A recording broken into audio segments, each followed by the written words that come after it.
Hello guys, I'm Steve. Welcome back to the channel. Welcome back to another video. If it's your first time stopping by the channel, hit that subscribe button. Trust me, you won't regret it. You're a returning subscriber as always, guys. Welcome back, and I do appreciate the support. Guys, I want to talk about a horrific case of child abuse that happened in the last few days. But the story broke yesterday out of Chicago. Shout out to Chicago, by the way. Involving a grandfather who went and got his granddaughter from Georgia a few months back, and over the past couple of months has been physically abusing her to the point where he beat this girl to death as of recently. Now, you know how I am on this channel when it comes to like child neglect, child abuse, things like that. I don't like covering these stories, but the stories of these children need to be heard because they have no voice. And obviously, what's happening to them, they don't have no protection, especially when it comes to the law. You know, I've talked about multiple times where we need to start changing laws for some of these stupid crimes to at least deter people from doing something or thinking twice before they hurt a child. And I'm going to play this video real quick, and I'm going to come back and break down how I see this. Check it out. Prosecutors say a grandfather admitted to abusing his granddaughter for months, eventually killing the 5-year-old girl. He was in court today alongside his wife. Both were denied bond. The little girl was found dead over the weekend in a home in South Suburban Park Forest. CBS 2 investigator Megan Hickey has the tragic update from court today, and we do want to warn you, some of the details you're about to hear are disturbing. Prosecutors gave horrific details about what they say was more than 2 months of abuse. The Department of Children and Family Services tells us they had no prior contact with this family, and that's because we learned today that the girl recently moved here from out of state. At a bond hearing at the Markham Courthouse, prosecutors said 62-year-old Clint Elwoods took 5-year-old Jada Moore home with him to Illinois after visiting her and her mom in Georgia. Jada's mom had fallen on hard times and needed someone to care for her. He lived here in Park Forest with his 57-year-old wife, Lisa Jones. On Friday, Elwoods called 911 and told the operator, quote, "I was beating my little granddaughter and now she is out of it." Police arrived on the scene with body-worn cameras activated and located the little girl lying on the couch completely naked. Officers began CPR, but the girl was later pronounced dead at the hospital. The beating appears to have been over the girl soiling herself. Jones admitted that both defendants had been beating the victim as early as 1 month after the victim came to live with them. The medical examiner said the bruises, abrasions, and scars on the girl's body were consistent with a pattern of ongoing behavior as the wounds were in various stages of healing. The girl also suffered a subdural hematoma. A belt was recovered from the scene, and both were charged with first-degree murder. We spoke with a former girlfriend of Elwoods outside court. She said the graphic details were upsetting, and she could not fathom him being responsible. Sometimes you can fall in a dark hole. And I believe somewhere down the path, they fell into a dark hole. For whatever reason it may be, I don't know, we don't know. Only God knows. And it's a shock. Again, no bond for either the grandfather or his wife. Today, we also learned that Elwood does have a prior conviction for robbery and carjacking and was sentenced to 5 years in IDOC. Both of those defendants will be due back in court next month. All right, that was the video clip, and it's messed up. I'll try to keep my emotions in check, because I mean, I really want to chime in on this and really just get serious about it. So hear me out, guys. They said this little girl, upon examination after her death, had a subdural hematoma. I don't know if you know what a subdural hematoma is, but what it is it's when your brain bleeds from a head injury and the blood fills up in the cap between your brain and your skull. If you've ever seen a long time ago, they said people have swelling on the brain and things like that, and they drill in their head to get the fluid out and to take the pressure off. She was well on her way to that. He was hitting her that hard.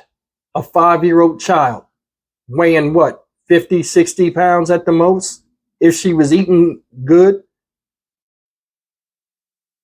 There's so many different avenues that scream why he should have never had this child in his vicinity. Number one, he had a violent past. Number two, the woman wasn't even doing anything. That's why her dumb ass sitting in the courtroom right now in jail. Said all this happened over the little girl soiling herself. 5-year-olds sometimes accidentally wet the bed or soil themselves. They don't have it together. Progression of people's anatomy varies. My 7-year-old little girl, sometimes wets the bed. And the reason why I brought that up, ladies and gentlemen, when this happens to children, they're embarrassed sometimes. And they don't mean to do it. A 5-year-old knows nothing about life. Nothing. Said the abuse started a month after she got there, which he volunteered to take his granddaughter. Mother fell on Financial Times, called him for help, her father, the leader. Come down there, road trip back with the little girl, everything cool, getting to know her. Because I think, honestly, at 5 years old, did she know him that well? The mom knew, because, I mean, that's her dad, but, I mean,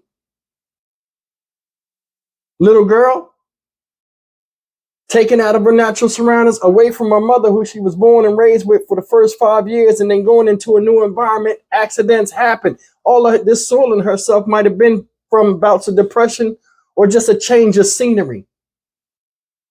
I'm a regular guy that's on YouTube, and I know that. I'm not a professional. I would have took that into consideration with dealing with this baby. You know how hard it is to bruise a black child? Seriously, I mean, beating on them and stuff like that. I mean, a lot of us come from abusive households. Not really me, but I know children that I've seen them get mollywopped by their moms. You know what I'm saying? And it don't leave no bruise. You know how hard you got to hit a child? She had a subdural dural hematoma, a brain bleed. And I don't think that's the first time he hit her hard like that. The way he was beating on her might have had an impact on her, soiling on herself. You ever think about that, sir? Said when the police got there, she was on the couch, butt naked. Why is she naked, man? Why? Who does that to their child? That right there is psychologically messed up. Belt bruises. She had pattern bruises, meaning she was hitting the same spot multiple times where it would heal, and then they beat on top of the bruises.